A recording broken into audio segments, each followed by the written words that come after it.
Hey, this is Joshua with the Flow Research Collective production team. Today's episode is a special one. It's part of our Client Spotlight series where we interview the people that we train directly.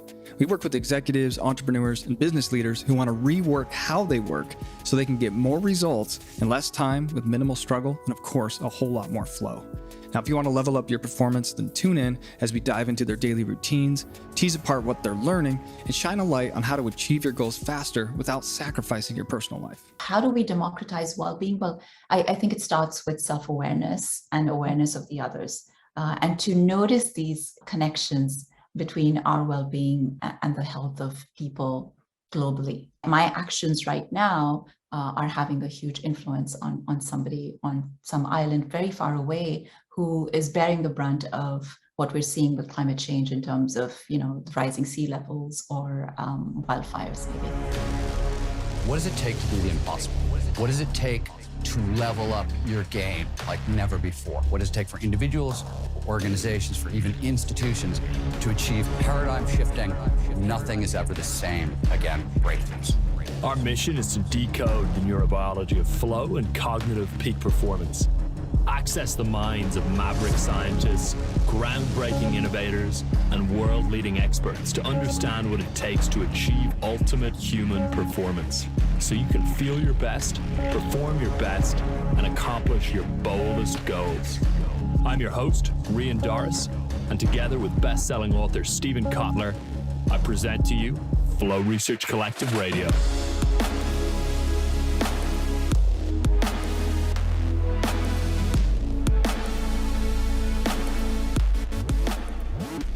So Parneet, welcome to our show. This is where we interview amazing individuals in our community in the wider FRC network. And we've been wanting to get on a call with you for some time. How are you doing? I'm doing really well, Amina, and really looking forward to this conversation. Awesome. Well, as I was going through your bio, and that's something that's available for others to read in detail, the one thing really struck out to me as a good place to start. And I think that is, what was it like to get into medical school at 17 and have that shape really your thinking around, health and the body and how we're supposed to perform at such a young age? If we could start there, and you can take us through a few milestones that have brought you to where you are today. Sure. So I grew up in India, and like every other Indian girl who did well in school, I was told that I would be a physician when I grew up. So I think, and that was, the dream that my parents had. And so I basically took it for granted. I never questioned that decision. I loved biology in school, and I was a straight A student. So, I was, it came easily to me. And in India, you do have the option. You have the option to go to medical school straight after high school, which is what I did. So that's how I ended up in medical school at the age of 17. And it was really eye-opening for me, and getting to understand the beauty and the magnificence and the wisdom of our biology and physiology, which I absolutely fell in love with and am to this day. But also, it was a bit of a shock to me, when we went into our clinical rotations and realizing what the actual practice of medicine entails. Which was very different from sort of a very rosy colored view I had of it, very naively prior to going into it. But and then, after I graduated from medical school at the age of 21, I was really thinking about, how did I want to apply this knowledge? And I've always been a bit of an explorer and adventurer, and so I have that kind of risk-taking streak in me, which I think is conducive to flow in some ways.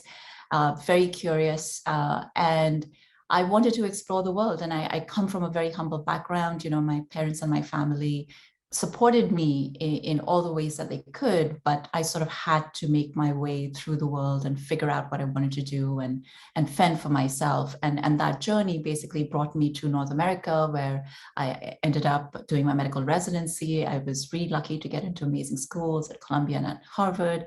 And then, of course, by the end of medical residency, quickly realized that clinical practice was not making me happy. This is not how I wanted to apply what I was learning. And I was really drawn towards prevention. And so I think all of that came together even back then, I think the seeds of what is now my, massively transformative purpose, if you will, or my mission, it has stayed pretty consistent for more than a decade now, which is to contribute to building a compassionate society where health is the default. And what this mission looks like has evolved over the years. And for me, in this present day, it looks like the intersection of health and leadership and climate and sustainability.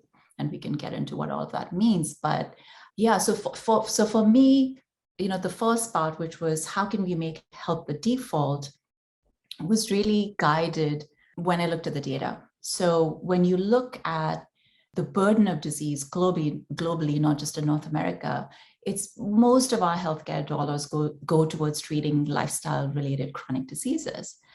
And the data very clearly show that 80 to 90% of these diseases are completely preventable when you pay attention to your lifestyle, what you eat, how you move, how you sleep, how you manage your stress and emotions.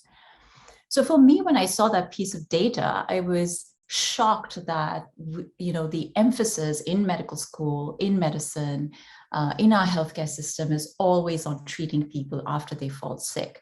Very little attention is paid to prevention. And that's where I wanted to focus on, because I think, growing up in India, I also come with a very holistic and integrated view of what health looks like.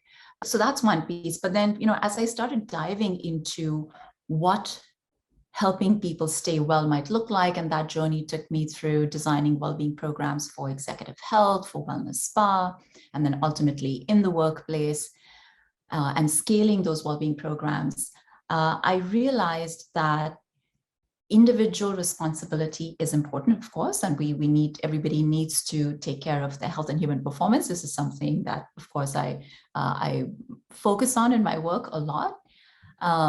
But systems really matter. And if we are to make change on the kind of global scale that we want to see and make health the default, we have to make health and well-being become easy for people. And this then reflects on the kinds of leadership that we have in healthcare systems, in government, in policymaking, the setup, the physical environment around us, is that really conducive to our health and well-being? So that's the health being the default part of the mission. And my role in this is, yes, I want to scale those well-being programs in the workplace, but I also want to influence leadership at the highest levels that are making these decisions and setting these systems up. But then the compassionate part, I think, is equally important, because it's impossible for me to be well if the people around me, and by extension, if the planet, is suffering. And I think the pandemic has very beautifully highlighted this point. And so when we look at, what does compassion have to do with it? Well, compassion is all about noticing the suffering, not just in yourself, but in others, and then being motivated to take action, to do something about it, to change it.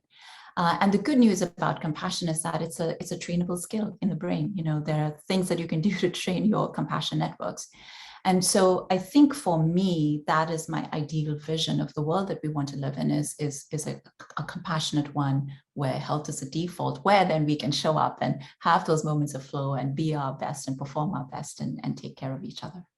I love that you fell back on compassion first and not, some kind of fitness protocol to up your performance or something for well-being. So it's a very important aspect to this. And, you're looking at, you've spoken about the individual level, because obviously you've been a physician before, but then there's also this grand scale that you are looking at and addressing, especially in a lot of talks. You do a lot of speaker engagements globally. So I'd love to know your opinion on how we address well-being for the other 90%. This tends to be very much a topic that sits, frankly, in the 1%, and it's very much an access and distribution issue. So when you talk about this kind of larger scale well-being, and I know you want to influence leaders, how do you frame that? How do you frame the democratization of well-being? So I think it depends on the audience. So you have to understand who's in the crowd and what their motivations might be.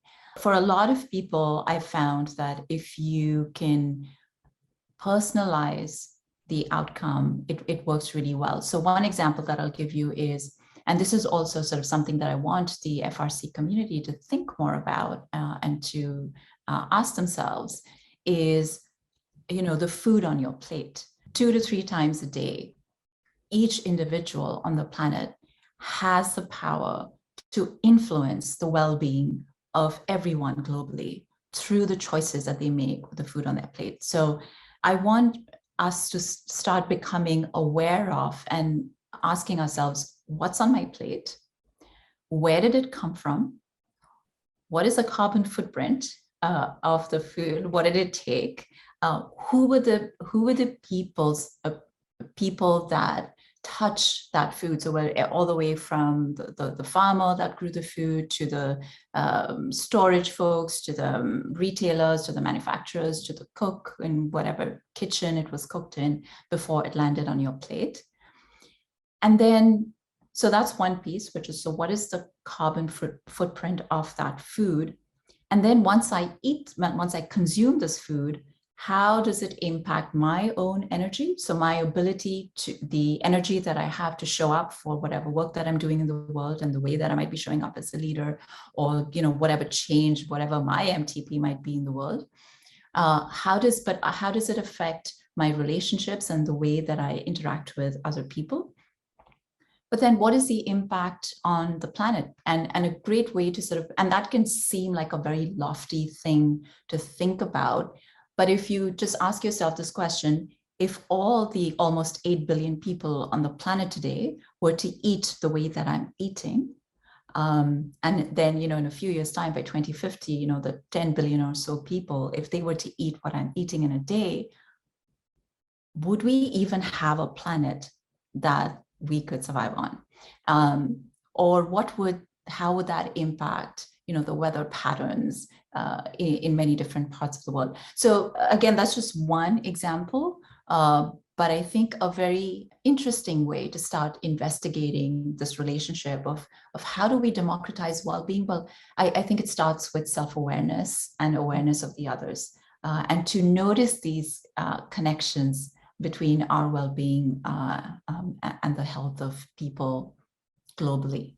So my actions right now are having a huge influence on somebody on some island very far away who is bearing the brunt of what we're seeing with climate change in terms of, the rising sea levels or wildfires, maybe. Yeah, I love the stress of that importance on those who can almost afford, if I can use that word, afford a high level of self-awareness and consciousness on your choices, and to have the choice. I think that's another thing. I live here in central Vietnam and live in sort of farmer communities, and sometimes that choice isn't available yet. What is available in terms of subsistence farming and just sort of small community living is in itself more sustainable, right? Yet that's shifting. It's shifting because now the choices of buying, just to really bring it down to the microscopic level, to shampoo hair, you have to go buy, one usage sachets, or to feed your kids, you have to rely on sort of fast food and these types of things. And the choice is not really available anymore. So choices are shifting. And I'd love to understand, because you probably deal with a lot of leaders in this space. And do you have a barometer on their thinking around how they influence communities that have less choice, for instance, for the needle moving on our planetary health? I don't have good news on that front, unfortunately. Okay. And again, this is just my lens, but also I think it's, if you look at the news and if you look at how we're tracking on, the Paris Agreement, on our goals for, keeping global warming to, 1.5 degrees centigrade, it's not looking good. So despite, all the targets that were set at COP26 last year, if you look at since then, since all the pledges and the commitments were made by governments and by business leaders globally, and you see so many of these net zero declarations and commitments, unfortunately, a lot of it is just sort of more greenwashing and very little action when it comes to actually reducing carbon emissions. And so, yeah, so I think there's a whole, but on the positive side, I think there's a huge number of youth and climate activists and NGOs and a small chunk of really progressive companies and businesses who have taken this on as part of their mission. So they are truly integrating, they're setting targets. And I mean, talk about really having really clear goals. They're setting those really clear goals, and they're following through on their actions, and and they're making sure that they're reducing emissions, not just what are called the scope 1 and scope 2, which is sort of what are directly relevant to the business, but scope 3, which is the emissions that are part of the supply chain of whatever the company might be involved in. And usually those are the bulk of the emissions that a company or business is responsible for, and it's it's usually sort of swept under the rug and not taken care of. So how is leadership doing? Not well. And I think we need to take a page from all of the brilliant youth who can sense that need for urgency. This is the future that we are sort of creating for them. And I think they feel that anxiety, and that's why I think they are so motivated, and they're taking a lot of good actions. But yeah, I think we have a long way to go. Yeah. Well, we need you to link arms with more of the change makers out there, which also sounds like that's part of your mission. And, yes, you mentioned compassion. So do you tie in compassion to your activism? Like, how does that all work? Yes, it's a huge part. So I think for me personally, compassion has been the saving grace for my well-being. I'm very particular about my physical health, thanks to the work that I've done and what I know.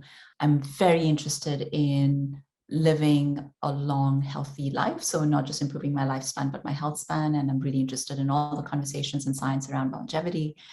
So I do all of those things on a physical basis. But I think like everyone else, when I hit up against the limits of my stress and my overwhelm, and I've experienced burnout in my life more than once, I have, and not just that, but I think also some very difficult challenges in my personal life with illness in my family that I've had to navigate for many, many years. It's my compassion practice that has saved the day for me. So that for me looks like a consistent meditation practice every single morning as part of my morning routine, and strengthening my capacity for compassion, both self-compassion, so just being kind to myself on the days that things don't go the way that I planned, or when I screw up, or when I don't show up as my best, but also compassion for others, and recognizing this shared common humanity, and that we're all fallible and we all make mistakes, and I think that capacity for compassion allows us to then build a little more trust and have the ability to collaborate with others in a more meaningful way. So I think I was rambling a little bit there, but I don't know if I answered your question.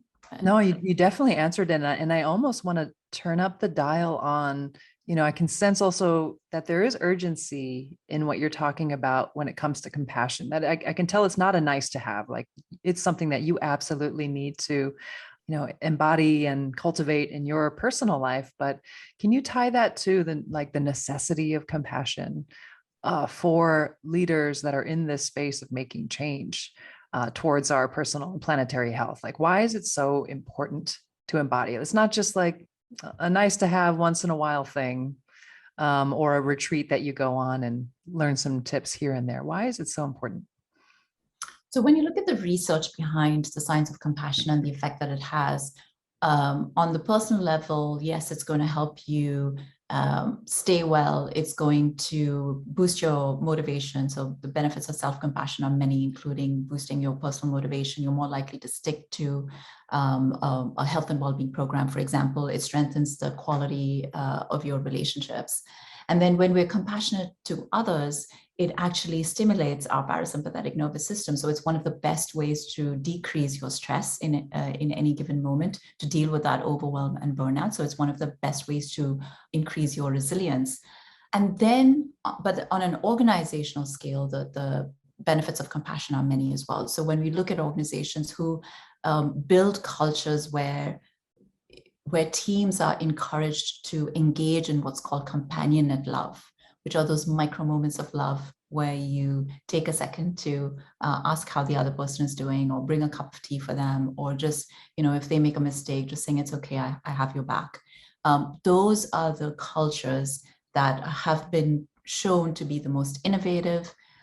Those are the ones that have the least turnover. Those are the ones that, where they have the highest levels of customer service, both internally and externally. Those are the ones that have that high level of psychological safety. Everybody talks about psychological safety. It's a huge buzzword. But when you look at the, how do you build those cultures of psychological safety? They usually come down to two things. One is the ability to really actively listen to others. And the second is to be more empathic and compassionate. So I think for leaders, that's the draw, is if you can show them that, yes, if you want to reach your targets for the next quarter, if you want to retain your best talent, if you want to build innovative teams, and have the kinds of culture that people are talking about for your reputation, then compassion is probably a very good strategy. Thanks for describing that on the individual and also team level. Very, very important. It's also why we highlight, of course, the psychological basics that need to be in place before you can harness flow on any level. So I'd love to kind of shine some light on that. Like, how do you harness your flow? How do you get into those intense moments in life where you get a lot done and sparks of insight come to you? So, Mina, it's very interesting. I was reflecting on, when was the first kind of very vivid moment of flow for me? It's a very precise moment. It was many years ago. I went skydiving for the first time, and it was a tandem jump, of course. And I had always wanted to go skydiving, but this particular place that I chose, it was a random Google search, and I ended up just outside of Barcelona on the Empúria Brava coastline. And I had no idea, but I found out later that it's the largest drop zone in Europe. And all the instructors there were these world champion skydivers. So, and I had no knowledge of this before I went there. And so I go there. This was your first ever dive? My first dive. And really random, right? It really random. It was a beautiful, the universe kind of came together for me and said, we're going to give you this gorgeous experience. So there I go and talk about the preconditions for flow, right? Like, I was curious about it. I was passionate about it, but it was a completely novel environment. I'd never been to Spain before. There was a lot of, obviously it was a very high risk. I had to sign a waiver that I could die, and it was really unpredictable. So I go in there and, I get introduced to the instructor, and then, we go through the motions. And so I could feel, my heart pounding, and then we go up there on the plane, 12,000 feet. And then that moment when we jumped, it was, I always, even back then, I remember after the dive, I described it, the free fall was about 55 seconds. And then it was about 10 minutes of just, after the chute opened, and we were just kind of flying around till we landed. So I described those 55 seconds as the longest and the shortest 55 seconds of my life. And then the neurochemical cocktail that I experienced for almost 4 weeks afterwards was, again, something that I hadn't experienced, and actually haven't experienced since. I think I was so calm. I was so content. I think I just had like this huge dose of serotonin, which, after the initial dopamine and endorphins, and all seemed well with the world. And I felt I could do anything. And it was, a very creative and very productive moment of my life. Anyway, so that was, looking back, I was like, wow, that was a really good, intense experience of flow. And of course, I've done more diving since then, but I distinctly remember that first experience. So in my daily life, I actually honestly don't pursue flow. I don't start off the day saying, today I'm going to be in flow. I never have. I've always found that flow is more of an emergent state that is more likely to happen if I stick to my fundamentals. So again, I always come to flow and peak performance through the lens of health and well-being. So I know that if I do my morning routines of waking up at a particular early in the morning, if I do my breath and meditation practice, if I usually do a little bit of light movement, like a few yoga poses in the morning, just to get that early movement going. And then that really sets me up for doing my most creative work. So I always block off my mornings are my dedicated time for doing my most challenging creative work. And then later on in the day, I can do some of the more mundane activities. I usually do a workout, whether it's indoor rowing or any other form of exercise, usually in the middle of the day. That's when, for me, physiologically, that's my best time to work out. And then in the evening is when I set time for meetings or for learning or reading new things. And then I make sure that my sleep is optimized. I'm very, very particular about getting high quality 7 to 8 hours of sleep. As you know, to get good sleep, it depends. Sleep is not just a matter of what you do right before going to bed, but it depends on your whole day. And so when I really try to work with my circadian rhythms and optimize those, I pay attention to the food that I eat. I really nourish my body well. I'm on a pescatarian diet for the most part. And I do intermittent fasting, time restricted eating during the day. And then, yes, I definitely make sure that I'm practicing gratitude and compassion, which is part of my meditation practice. So I think, so all of these things I think really help me to experience more and more moments of flow. But I don't, I think just like happiness, it's less about the pursuit and it's more about creating the conditions around it for those states to arise. Yeah, thank you for highlighting that you do not pursue flow, that you actually pursue these foundations on a day-to-day basis. And when those go off, you know that your propensity towards flow is going to wane a little. But I do want to rewind back to that incredible experience that you had, this 55 seconds of the longest and the shortest period of your life. And you said 4 weeks after that, you experienced this incredible neurochemical cocktail or state of flow. So that begs the question, what did you do during that time? Like, what came out of that span or any other span where you found yourself in these high flow states? How do they shape you, or how did they shift things? Yeah, so actually that it wasn't, the calm didn't come after 4 weeks, but for 4 weeks. It lasted for 4 weeks, which was pretty amazing. But I think, in general, I think what many different periods of flow or instances of flow in my life have allowed me to do, I think, would be to pursue reinvention, my reinvention in many different ways, but also move closer and closer to doing the work that is most meaningful for me. So that would not have been possible if I had not optimized for flow, if you wish. But again, for me, it's about just optimizing my health. So, so what does that look like? Well, it's allowed me to do many things. It's allowed me to have the courage and take the risk to move from India to North America on my own without any help and support. It's allowed me to change my career from from clinical practice as a physician to the business of health and well-being, to now really focusing on what really brings me joy, which is education and speaking and communications, and really doing that and then again, sort of slowly moving, combining health and leadership and climate and sustainability.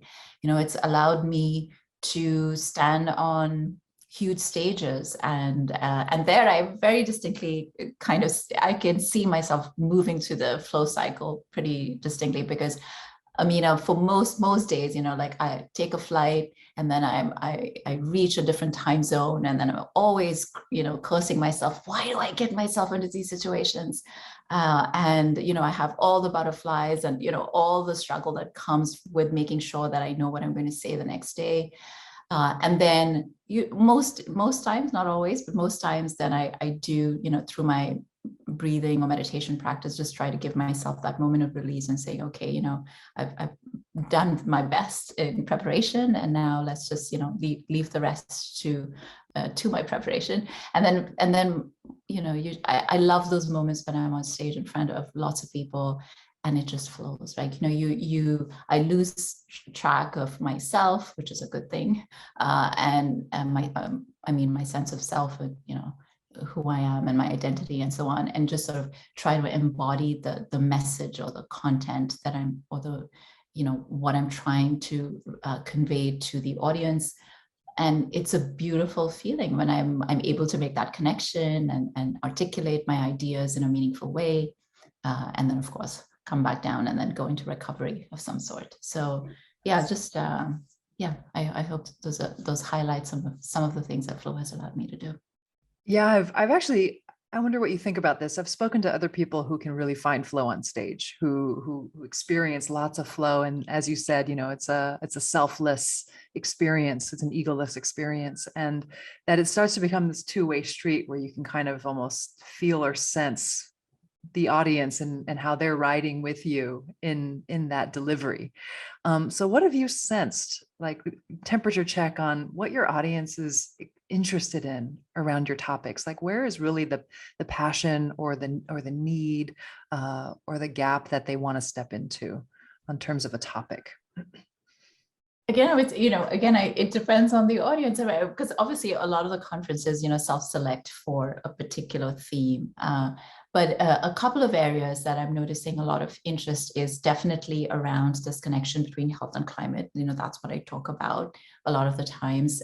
And, you know, to your point, I remember, you know, a conference that I was at recently, which was a intimate gathering. And there was this one person that I, in the crowd, and I distinctly remember, you know, I was speaking and I could see this person just like kind of sit up in their seat and with a big smile on their face, and you know, they were kind of moving to the rhythm of what I was saying, and I found myself kind of engaging with that person and making eye contact. And so it was that beautiful moment of like, you know, just kind of forgetting where you are, but like really having that kind of energy exchange, which is so precious in those settings. So I think health and climate, I think the reason why people are interested in the connections between health and climate is because we are also noticing, and this is the other area of interest in audiences, is around burnout and stress. I think everyone has just, especially post-COVID, has experienced so much of that I think people are really hungry for solutions. And because I'm able to bring that into the conversation as well, I think people really sit up and take notice. But definitely I would say, you know, I think everyone is just tired and exhausted after the past couple of years. I think the level of awareness around climate and sustainability is rising, which is great. And I think people are also looking for, really craving that sense of meaning and fulfillment in the work that they do. So I think we're at a very juicy time, actually. I think we're at a good moment in, you know, at an inflection point in our history. But I think if we play our cards right, if we work together, if we collaborate in the right ways, I think we do have an opportunity to really tip the scales, you know, towards the kind of world that we want to live in. Yes, very, very hopeful. And I want to tap your wisdom even further there, because you sit at that intersection and you're with a lot of these audiences and you're constantly getting feedback. But what are we missing in this kind of game of peak performance and well-being? What are most of us missing? And what would you give me or any of our audience as kind of like that letter of wisdom of pay attention to this? This is what really matters. I would probably point to a couple of things.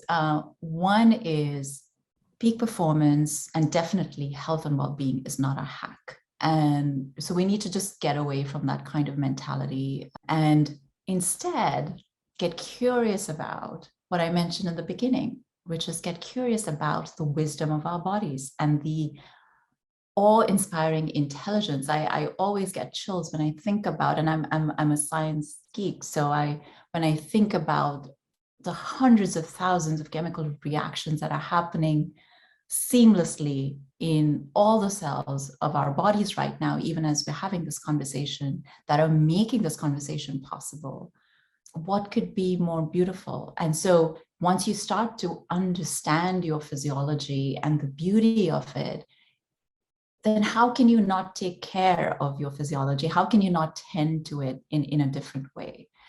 So I think that, get curious about your biology, try to understand the systems, and it's a beautiful, complex system that actually also helps you to understand the extended ecosystem that we're part of, right? So we are part of nature, we're not separate from it. So I think just bringing that kind of lens into peak performance and well-being is a good way to go. And when you do that, you start to notice that just like nature has its rhythms, our body has its rhythms. And so if I can consistently show up, that's why those routines and sort of the need to put in that effort and energy into the routines is a requirement. There's just no getting away from it. So there are no shortcuts, but the results, the ROI on that investment is huge. It's massive. It's transformative. And I think the other thing that I would probably say is, during flow, one of the characteristics of flow is that, you lose that sense of yourself, right? That self-transcendence. I would encourage folks to say, outside of my moments of flow, how can I be more deliberate about moving away from self-focus? So how can I, again, coming back to that whole notion of compassion, is how can I start to widen my perspective of what I want to do with the amount of energy that I have, this peak performance energy or this flow state that I'm creating? How can I widen my perspective on the goals that I want to reach so that it's not just feeding my personal goals, but how can I apply it through more of a service mindset and a concern for others? I think that's probably the two things I would say. That was a beautiful parachute landing, so to speak, on all the things that you've shared with us today. Is there something that I have not asked you that you would love to share with our community? I would just reiterate that, I can't emphasize enough how important it is that no matter what industry we're in or the kind of jobs that we're doing, that we become aware of and educate ourselves on what's happening to our planet. So the climate, sustainability, what's happening to our biodiversity, and get curious about it, read about it, get curious about, you can start with the food on your plate, but then start to look at all different aspects of your lifestyle and the influence that is having on the health of the planet and on the health of people everywhere. And I think when we do that, I think a second thing that I want to point out is you will come up with a lot of difficult emotions. This is not an easy process. When you look at the data, it's easy to get overwhelmed. When you look and interact with people who are bearing the brunt of, our actions, the fortunate few who get to live in the, the Western world and have the kinds of luxurious lives that we have, you will come up against sadness and grief and anger and disappointment and frustration.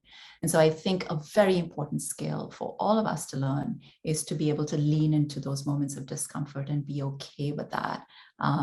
And figure out, there are many different strategies, and you can figure out, how do I want to show up in this moment of discomfort? And do I want to just push it away and go back to whatever my escape route might be? Or can I just hang in there and really listen to the insight that this difficult emotion is giving me? Because of course it's, all of our emotions are equally important.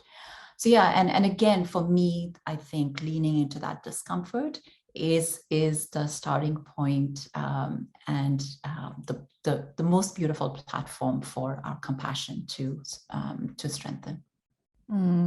Absolutely. That sounds like a very worthy, graceful struggle to quote unquote pursue. Thank you so much, Parneet. This has been a wonderful conversation. Thank you so much, Amina. If what you've heard on Flow Research Collective Radio has been helpful, please consider doing us a solid and leaving us a review on Apple Podcasts, Spotify, or wherever you are listening to this. Reviews help us connect to a wider audience so we can get these peak performance principles out to more people.